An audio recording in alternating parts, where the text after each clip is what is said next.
بسم الله الرحمن الرحيم. المشاهدون الكرام، السلام عليكم ورحمة الله وبركاته. أحييكم تحية الإسلام الخالدة، متمنيا لكم آنساتي سيداتي سادتي أن تتابعوا برامجنا هذه من قناة سلام الإعلامية المباركة. تتابعوا برامجها وأنشطتها وتبدوا آراءكم وملاحظاتكم سواء في هذا البرنامج أو في غير من البرامج والتفاعلات من هذه القناة. يقول الله سبحانه وتعالى في كتابه العزيز: لسان الذي يلحدون إليه أعجمي وهذا لسان عربي مبين. صدق الله العظيم.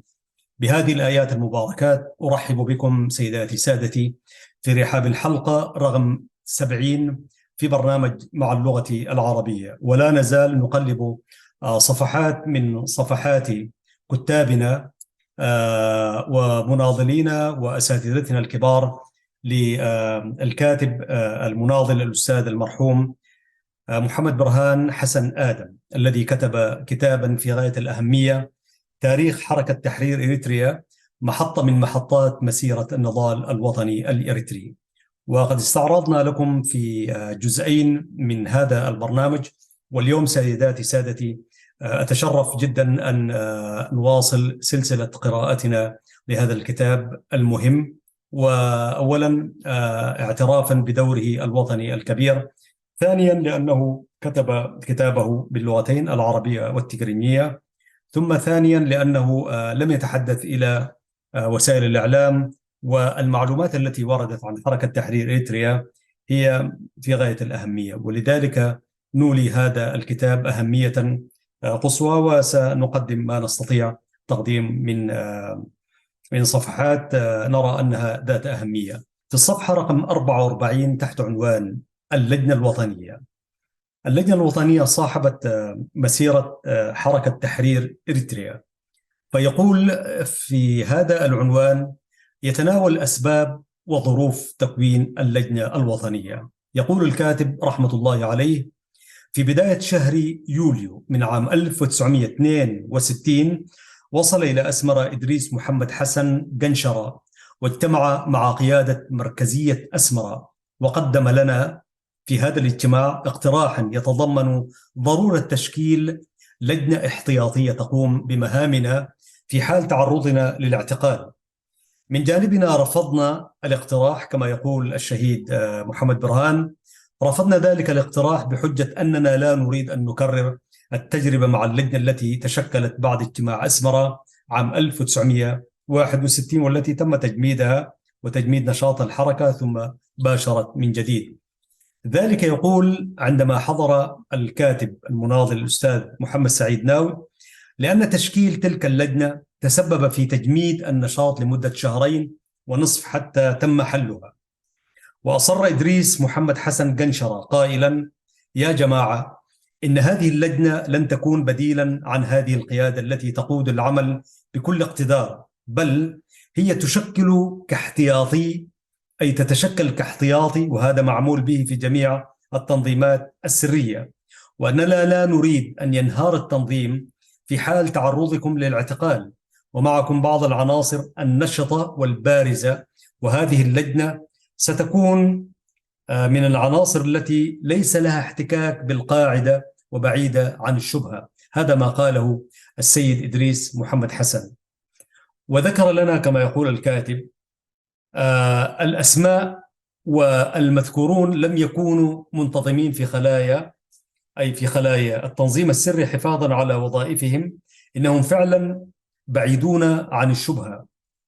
وبعد مزيد من النقاش توصلنا إلى قبول الاقتراح، أي اقتراح قبول تكوين لجنة وطنية. بما أننا كنا نشعر بأننا كأفراد وجماعة معرضون للاعتقال في أي لحظة، كما تعرض عضوان من القيادة قبل عدة أشهر، وقبولنا كان من منطلق الثقة التي كنا نوليها لقيادة الحركة، واتفق الجميع بتسمية اللجنة باللجنة الوطنية. والأسماء كانت على النحو التالي: إسماعيل حاج محمود، سعيد خليفة، علي آدم، عبد كرار، ومحمد حامد علي. القيادة المركزية في أسمرة لم تقم بأي اتصال باللجنة الوطنية الاحتياطية، منذ تشكيلها بدءا من شهر يوليو من عام 1962، حتى توقف نشاط التنظيم في شهر نوفمبر من عام 62 بفعل تلك التظاهرات والاحتجاجات الذي أدى إلى كشف التنظيم وأيضا إلى اعتقال أعضاء التنظيم وقيادته، أي تنظيم الحركة. بدءا من عام 1963 كانت هناك ظاهرة واضحة، هي أن تنظيم الحركة أصبح يتعثر ويضعف، والثورة التي يقودها تنظيم جبهة التحرير الإريترية تتنامى، وكنتيجة لهذا كان ميول الجماهير لصالح التنظيم الذي يقود الثورة. هذا في الصفحة رقم 44. في الصفحة التالية مباشرة عمل الكاتب عنوان بارز: مظاهرات كبرى كرد فعل لإلغاء النظام الفيدرالي.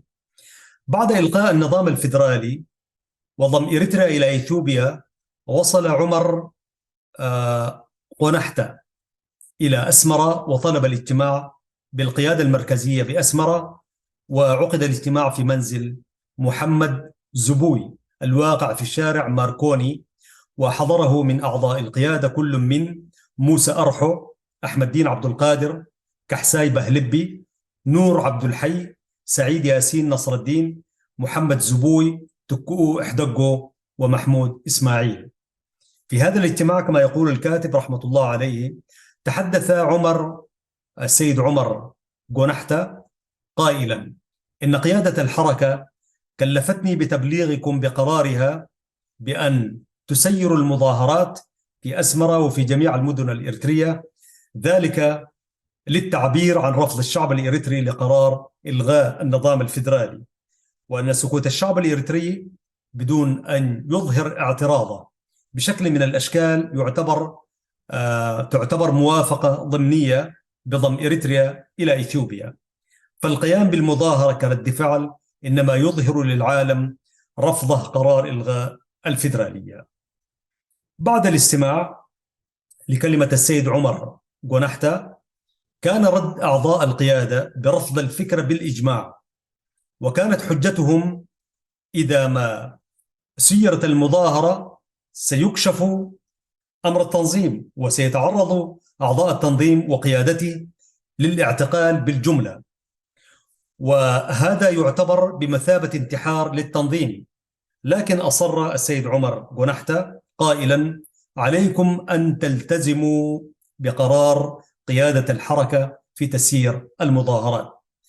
المناقشة دامت 3 أيام بين إصرار السيد عمر بقيام المظاهرة وبين رفض قيادة أسمرة، وأخيرا التزموا بقرار قيادة الحركة، مؤكدين أن النتيجة ستكون نهاية تنظيم الحركة في الداخل.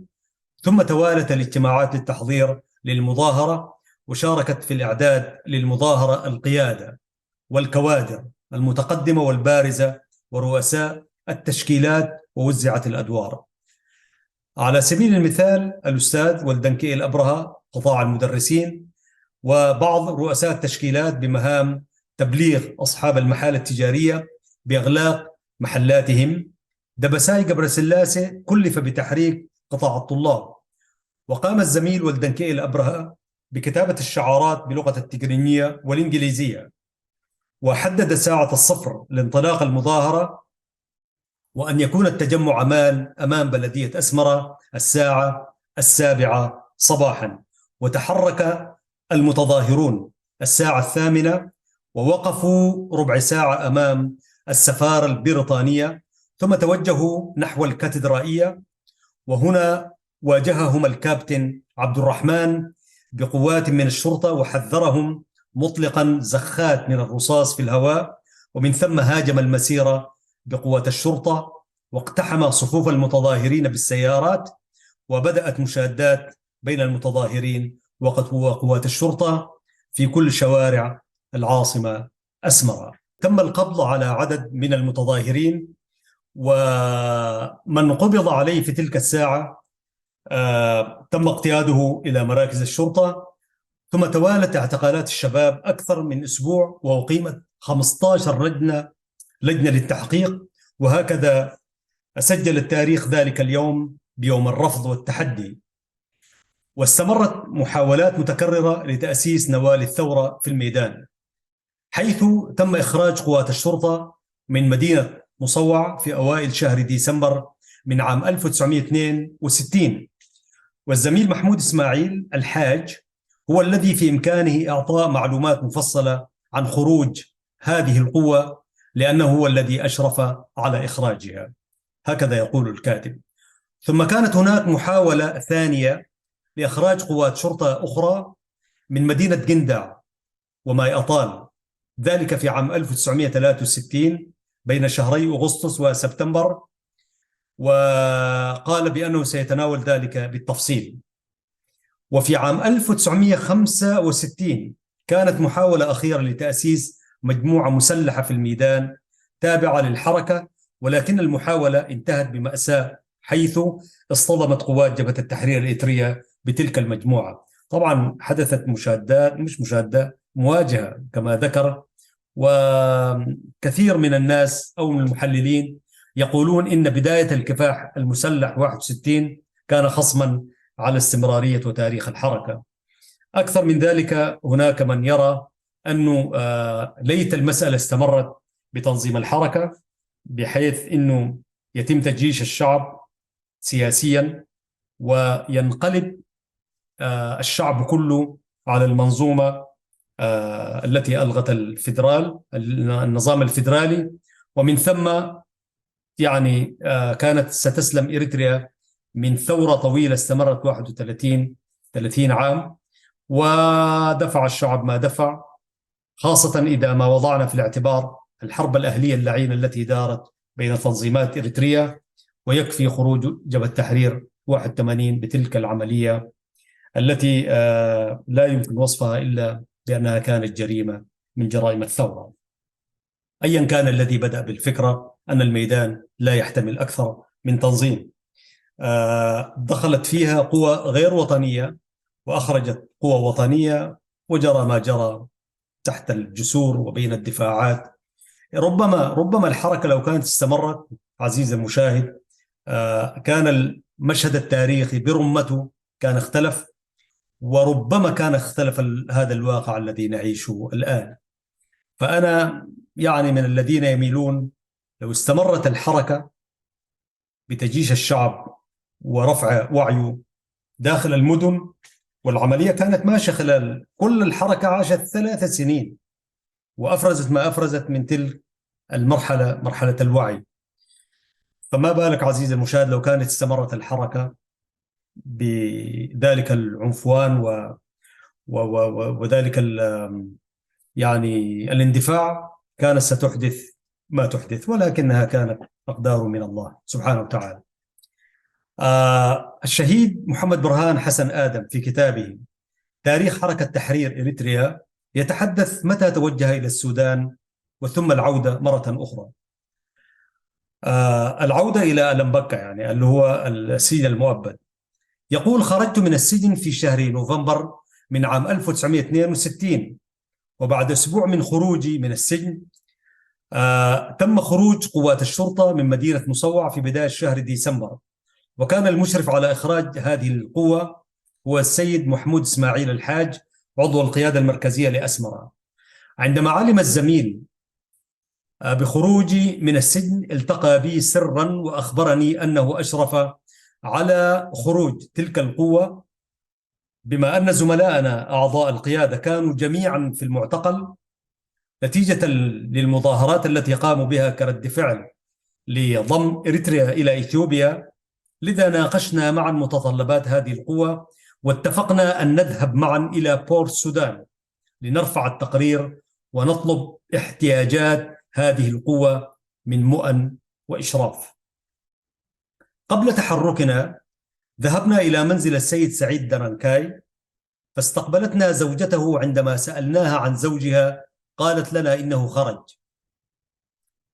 وعندما توجهنا إلى عتبة الدار طلبت منا العودة وقالت إنه موجود، وكان ذلك بعد أن أخبرته بأن السائل عنه هو السيد محمد برهان الشهيد مع زميله. فعدنا والتقينا به وأخبرناه بالحدث، وبالحدث الجديد يعني، وهو خروج قوات الشرطة من مصوع، وطلبنا منه أن يذهب معنا إلى السودان. فقال مشيرا إلى يعني صندوق كرتون يحتوي، ذلك الصندوق يحتوي قنابل يدوية موضوع فوق الطاولة، سوف آخذها معي إلى جندع وأمشي راجلا حاملا هذه الأشياء عن طريق وراء جبل هدامو، ثم أنزل إلى 4 ربوع. هناك أركب البص متوجها إلى جندع. بالتالي أنا لست ذاهبا إلى السودان. انظر إلى هذه البطولة، يعني أخذت كرتونة قنابل في منزله وسيتوجه. ومن يعرف هذه المناطق، هي مناطق بعيدة جدا ووعرة، جبال. الآن يوجد كما يقول، الآن يوجد في ضواحي جندع 60 رجلا يشتغلون في إدارة الغابات، على رأسهم خليفة باسبر وعبد الله بارول. وقد اتفقت معهم، هذا الكلام للسيد سعيد درنكاي، يقول اتفقت معهم. فقال لهم يعني اتفق مع هؤلاء الأشخاص، خليفة باسبر وعبد الله بارول، لكي يسلمهم القنابل التي في الكرتونة يعني. فقال لهم اذهبا أنتما إلى السودان، إذا أتيتم إلينا بالأسلحة فأنا سأخرج معهم. وبعد أن استمعنا إلى رده حييناه، يعني أعطوه التحية وقال أعطيناه تحية الوداع. وفي المساء ذهبنا إلى بيت السيد محمد صالح موسى أبو داود رحمة الله عليه، وهو ابن عم محمود إسماعيل الحاج.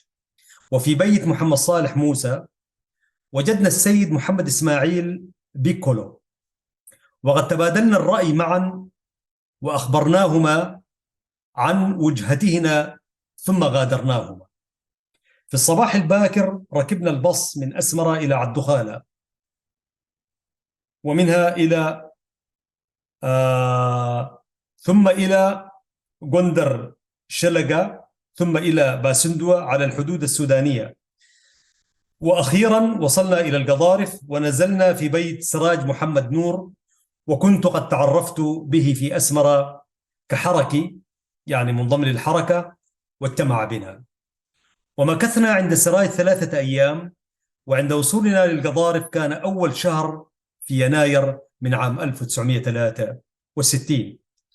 وعند ذهابنا إلى بور سودان وهو مقر قيادة الحركة، اجتمع بنا 3 من أعضاء قيادة الحركة، وهم إدريس محمد حسن قنشرة موظف الميناء أو السكة حديد، لا أذكر بالتحديد، وحسن الحاج إدريس وهو يعمل مراسلا للبريد، وعثمان محمد عثمان وهو يعمل معلما.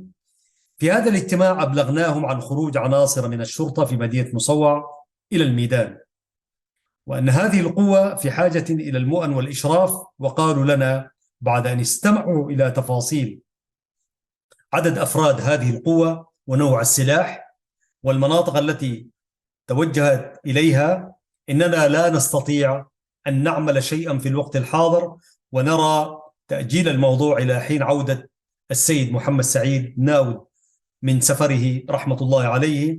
محمد سعيد ناود المسؤول الأول كان مسافرا ساعتئذ إلى القاهرة.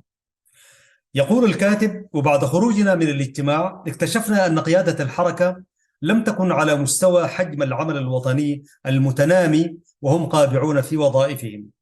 وكان محمود إسماعيل الحاج غاضبا بعد خروجنا من الاجتماع وفي حالة نفسية سيئة، وكان يردد قائلا: إنني ضيعت هؤلاء الناس، إنني قد ضيعت الرجال، سوف أهيم على وجهي إلى أي مكان. فهدأته كما يقول الكاتب وقلت له: أنا لا أضيع ولن أهرب، فأنا مسؤول أمام كل من جندته، أمام كل من تحدثت معه بكلمة وطنية، وأفضل أن أدخل إلى الداخل وأسجن، وبهذا أبرئ ذمتي. هذا ما قاله السيد حسن محمد برهان حسن آدم. بعد بقائنا في بور سودان أخبر ياسين عقد محمد سعيد ناود بالحالة النفسية السيئة لمحمود إسماعيل، وقال له: محمد برهان حسن صبور سيبقى هنا، أما محمود إسماعيل يجب أن نشغله ونأخذه إلى فروعنا في مدن السودان. وفعلا تحرك كل من ياسين عقدة ومحمود إسماعيل للمرور على الفروع، أما أنا فبقيت في بور سودان. يقول الكاتب: بعد عدة أشهر من إقامتي في بور سودان قدمت مكتوبا يتضمن اقتراحا إلى قيادة الحركة بعنوان: لا داعي للبحث في الفراغ. ففي خلال تلك الفترة كانت قوات الشرطة قد خرجت من مصوع وقد تشتتت، وكانت قيادة الحركة ترسل فردا تلو الآخر للبحث عن تلك المجموعة، وكان يلاحظ أن الوقت يمر والإمكانيات المادية تصرف بدون نتيجة، وجماهير الحركة تنتقل إلى موقع تنظيم جبهة التحرير الإريترية الذي أصبح بدوره في وضع متقدم. فاقتراحي كان يتضمن المطالبة بإيجاد نواة من القوى، وقد حددت الكيفية ووسائل التنفيذ، والكيفية التي حددتها لتكون نواة من القوة هي أن يتبرع كل فرد من فروعنا في السودان، يتبرع بمبالغ تكفي لشراء 10 بنادق، وأن هذه البنادق يمكن شراؤها من منطقة والقايت والمناطق التي مررنا بها عند قدومنا إلى السودان، وهي منطقة قلقة، أرماي، سهوي.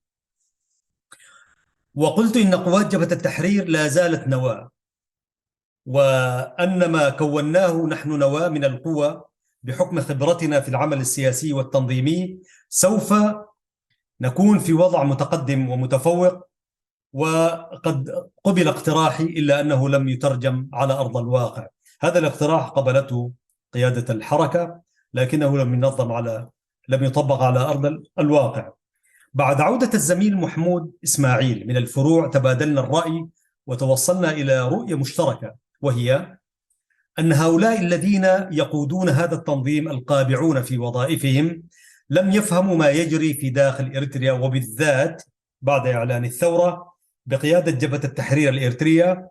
إن الجماهير قد تجاوزت أسلوب تعبئة الجماهير من خلال التنظيم السري، وأن التثقيف والتوعية السياسية من خلال الخلايا قد أدى المهام.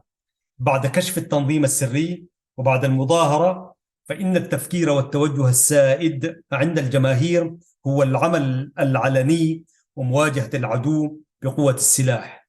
لذلك لا بد من إحداث تغييرات في القيادة بمن يؤمنون ويتفهمون متطلبات المرحلة القادمة. واتفقنا كما يقول الكاتب رحمة الله عليه أن نتحرك في هذا الاتجاه، وأن نبدأ بطرح فهمنا ورؤيتنا لقواعد الحركة في كل الفروع. بعد اتفاقنا في هذا الشأن تحركت إلى كسلة كما يقول الكاتب الشهيد محمد برهان. في كسلة التقى بالزميل محي الدين علي، وقال: نقلت له ما دار بيني وبين محمود إسماعيل، وقد أبدأ تفهما كاملا للمبادرة التي نريد التحرك فيها. سأتوقف هنا عزيزي المشاهد على أن نعود إليكم بعد فاصل قصير جدا لنكمل الحديث في هذه الحلقة في برنامج مع اللغة العربية.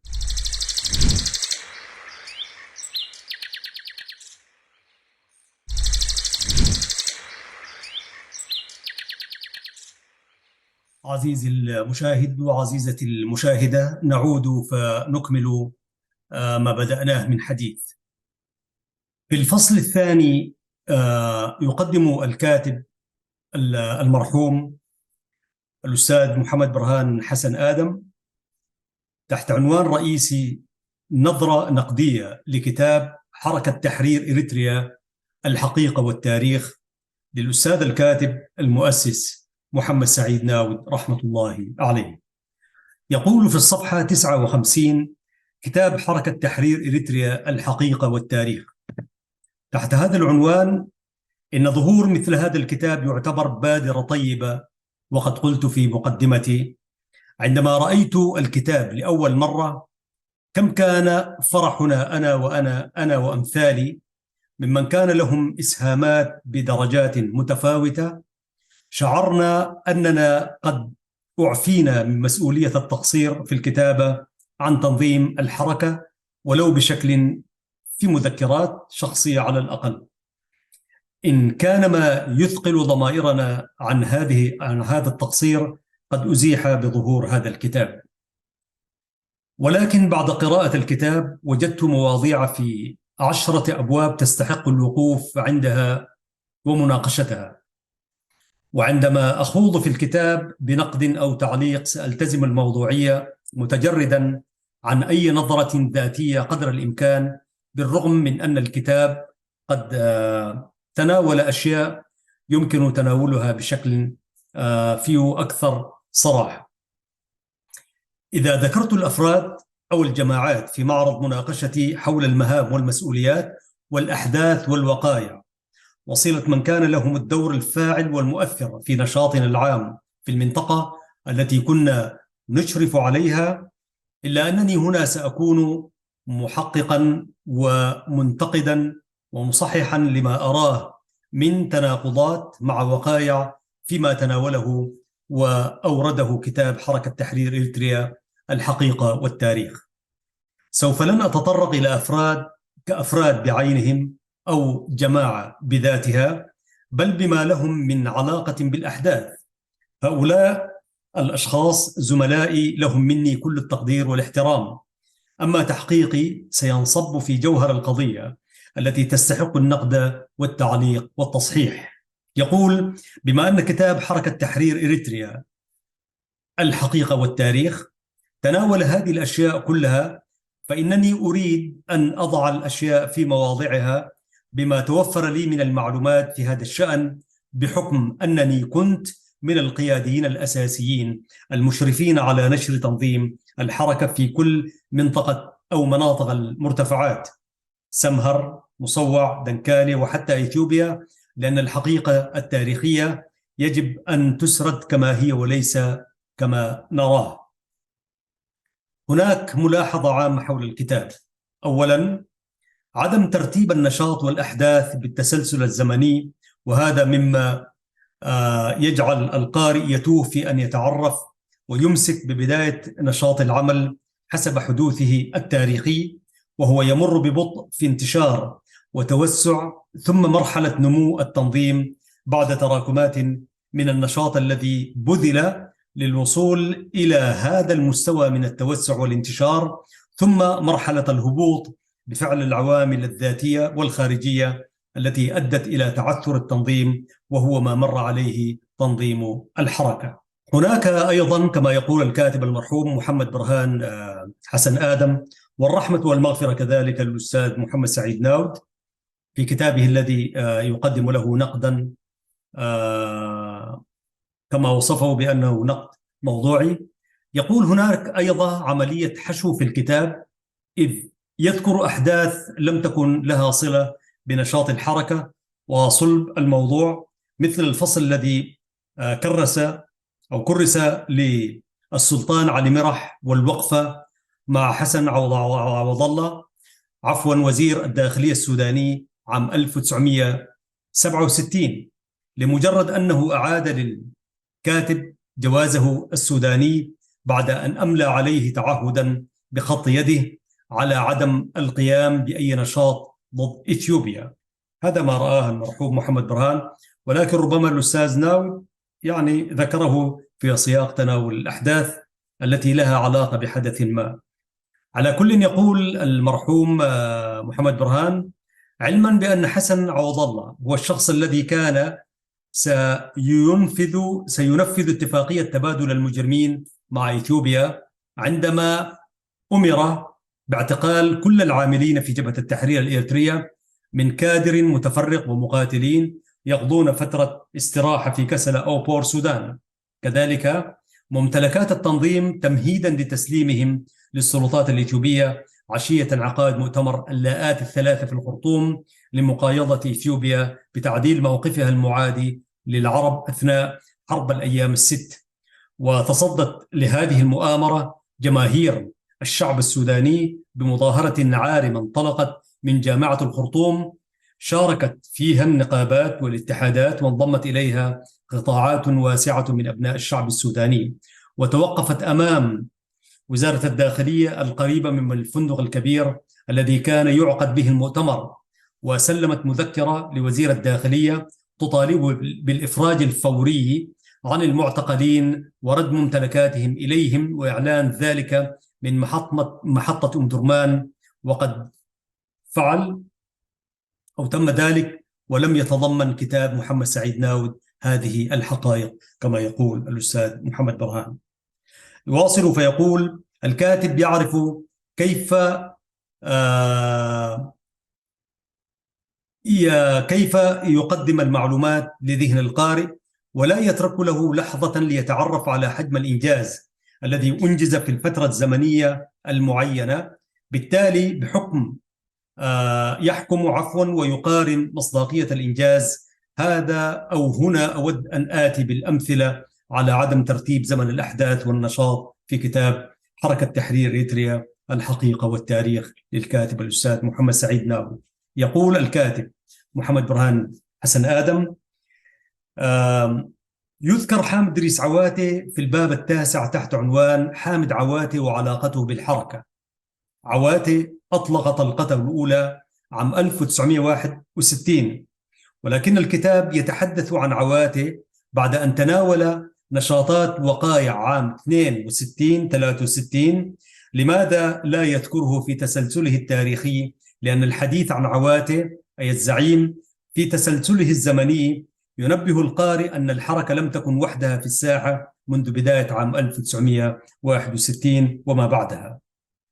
مثال آخر في موضوع الاعتقالات، يذكر ويتحدث عن اعتقالات تحت عنوان بعض الأشخاص الذين تم اعتقالهم من قبل الحركة، فيقول: بعض أسماء المعتقلين والسجناء من أعضاء الحركة فرع مندفرة تحديدا، بدون أن يذكر تاريخ الاعتقالات أو السجن، وكان ذلك قد حدث عام 1967 للبعض، وللبعض الآخر عام 1970.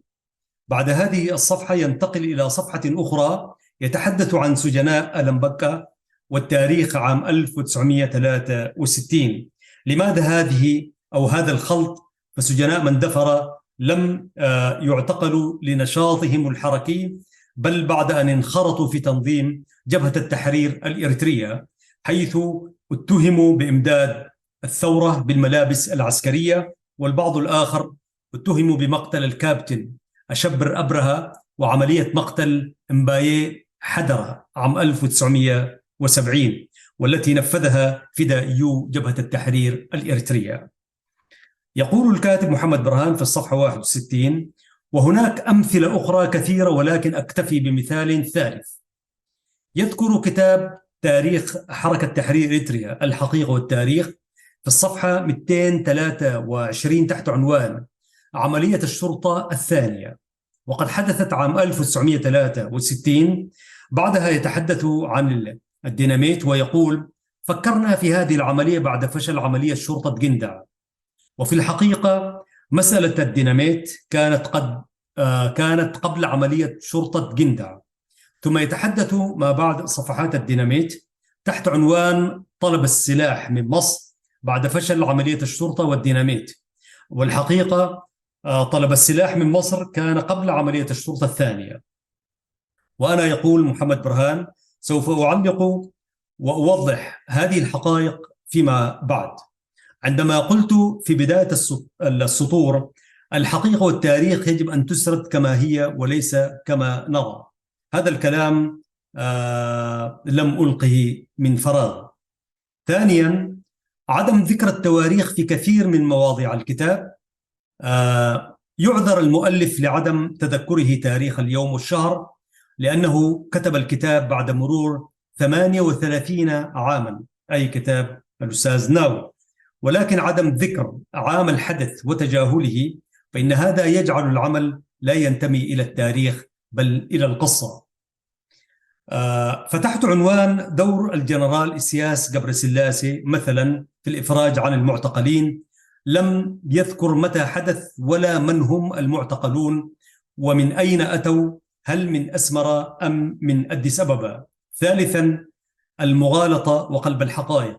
رابعا المبالغة وتضخيم دور الحركة على حساب الحقيقة. خامسا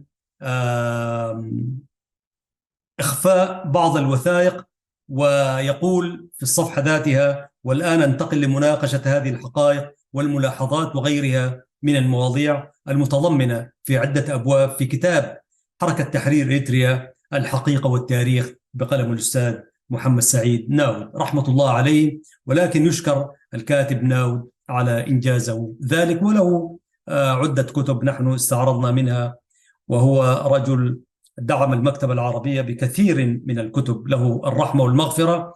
ولكن تقديم هذه الدراسات والرؤى النقدية لا يقلل من أهمية ودور الكاتب المناضل الأستاذ محمد سعيد ناود رحمة الله عليه، وإن شاء الله في عليين جميعا هو والأستاذ محمد برهان حسن آدم.